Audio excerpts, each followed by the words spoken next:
hanggang mamina.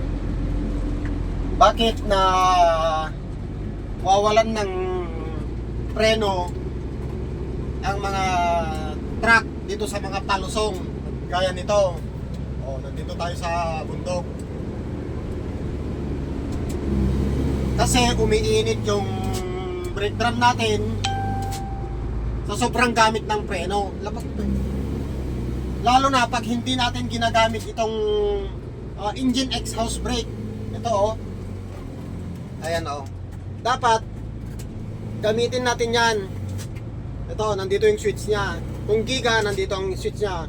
Di ko lang alam ang ibang truck. Basta gamitin nyo itong engine exhaust brake. Para hindi sobrang gamit na gamit yung preno mo. Para hindi uminit.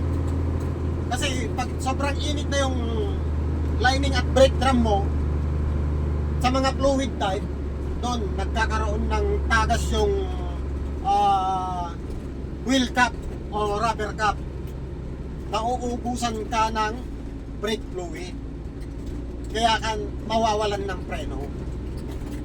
Pero kapag ginamit mo ito, ma-minimize yung paggamit mo ng ng preno. Kasi alalay ka lang gumamit ng preno once na gamitin mo itong engine exhaust brake. Huwag kayong matakot gamitin yan. Hindi naman nasisira ang makina dyan sa tamang pamamaraan at paggamit. Ayan lang po ang tip ko sa mga kapwa nating truck driver dyan.